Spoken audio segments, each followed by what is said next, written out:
Hello and welcome to Malaysian Tier List. Today we're diving into one of Malaysia's most iconic breakfast staple, Roti Canai. If you're not from Malaysia, let me introduce you to this culinary gem.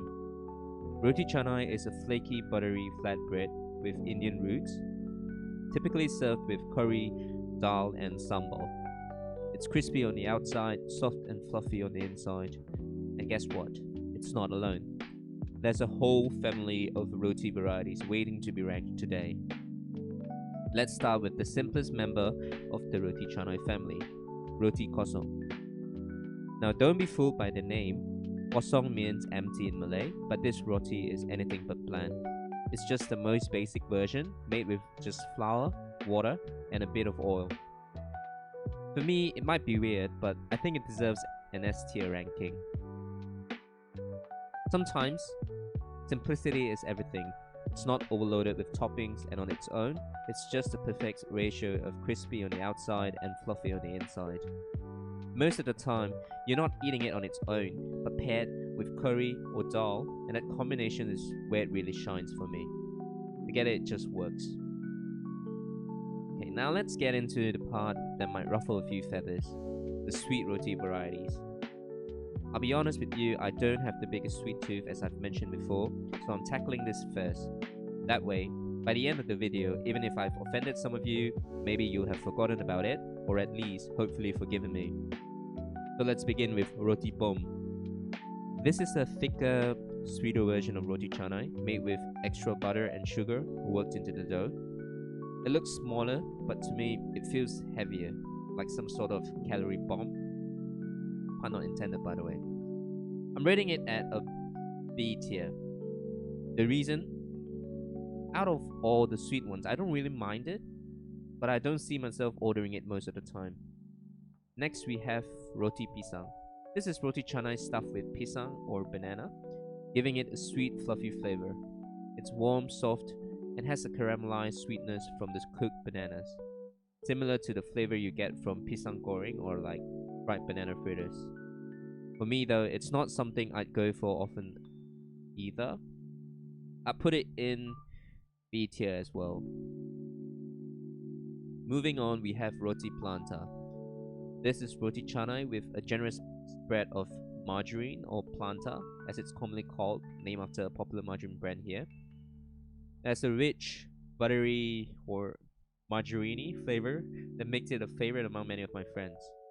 As for me, I don't really like planta, even in food other than roti. That said, I do see the charm of it, and I've had it a few times. I put it in C tier because honestly, I think I've had it much lesser than roti bom or roti pisang. Let's move on to roti tissue.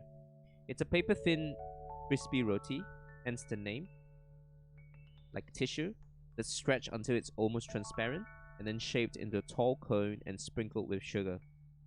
For me, I think I enjoy this the most out of all the sweet varieties. The beauty of roti tissue lies in its texture. It's incredibly light, yet satisfyingly crispy with every bite.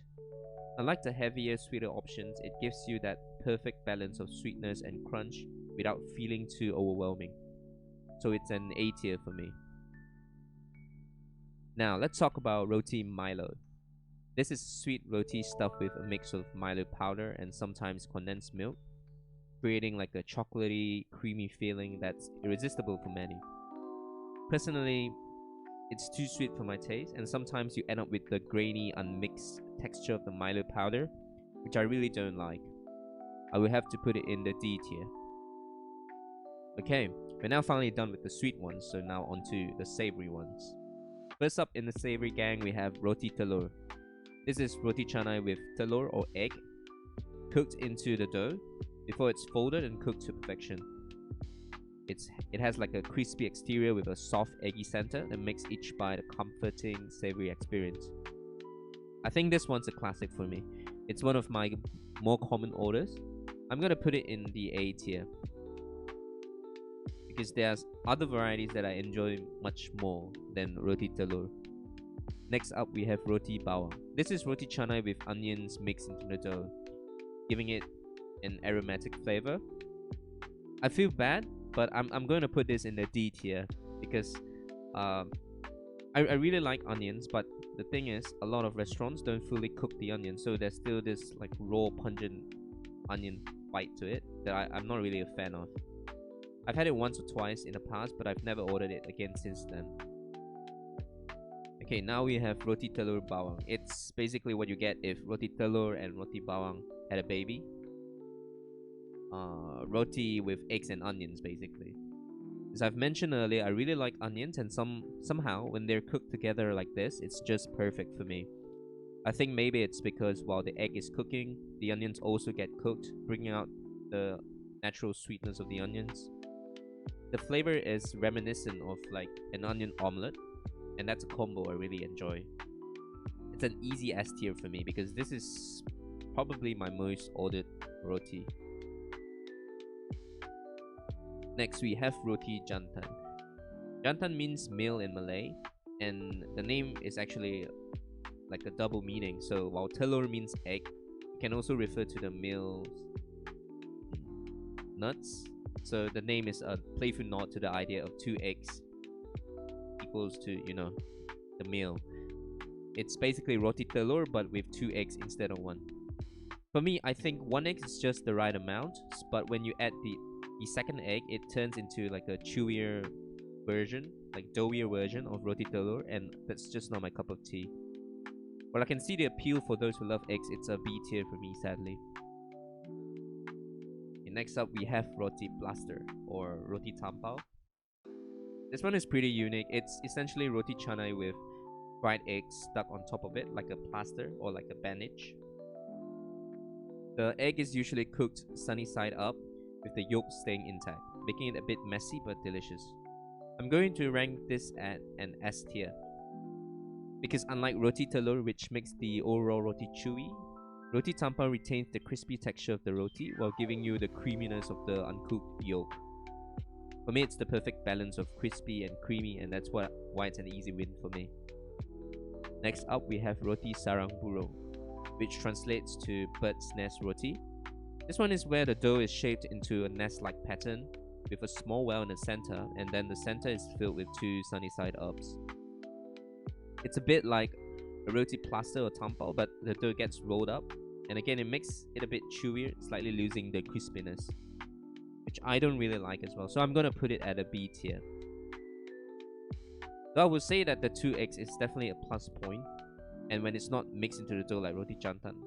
So I do prefer roti sarang burung more than roti jantan too. Next up, we have roti sardine. This is roti canai stuffed with savory filling of canned sardines in tomato sauce. The filling is often slightly tangy, spicy, and like fishy. It's also on the softer side with a texture reminiscent of Malaysian murtabak. While some people love the intense fishy flavor, I feel like it can be a bit polarizing. For me, it depends on my mood. It's not something I go for regularly, but it's satisfying when I'm in the mood for one, so B tier for me. Moving on, we have roti banjir. Banjir means flood, which perfectly describes this dish. It's roti canai flooded in a generous amount of curry, dal, and sometimes sambal. If you're someone who loves sauce, this might be right up your alley. For me though, I prefer my roti with that crispy, flaky texture intact. So, although I enjoy like nasi kandar with kuah banjir, I feel like with roti, the sauce overwhelms the delicate flavor of the bread. Personally, I'd rather have roti kosong with curry on the side so I can dip and enjoy the crispiness of the roti alongside the richness of the curry. So it's a C tier for me. Following that, we have roti tsunami. I don't know what's with Malaysians and naming our food after water-based natural disasters, but here we are. This one is like a crossover between roti banjir and roti sarang burung. Basically, roti canai drowned in curry and then topped with two eggs. I'll admit it's a slight upgrade from roti banjir. At least you're getting two extra eggs for some added flavor and richness. But even so, it's not something I'd order often. For me, it's a B tier. Oh, and finally, we have roti cobra. From what I've heard, this dish was invented in Sabah. Correct me if I'm wrong though, but nowadays some shops to sell it here in the West Malaysia. I'm not sure where the name comes from, but I don't think there's actual like cobra meat involved. This is like the ultimate fusion roti. It's roti canai topped with a generous serving of kari kambing, or like goat curry with the chunks of goat meat, alongside a sunny side up egg, and then sometimes with stir fried long beans. It's like a whole buffet on a plate. I know I mentioned earlier that I prefer crispy roti, but I think this one is different. The combination of the rich goat curry and juicy meat really elevates it for me. It feels less like a simple roti and more like a hearty, satisfying meal. That's why I'm gonna rank it at an A tier. And that wraps up our Roti Canai tier list. Whether you agree or disagree with my rankings, I'd love to hear your thoughts. Did I do justice to your favorite roti, or did I completely mess it up? Also, did I miss out on any roti? Let me know if there's one you think should have made the list. If you enjoyed this video, don't forget to like, share and subscribe to the channel for more rankings and fun discussions. Thanks for watching, and I'll see you in the next one. Until then, bye bye.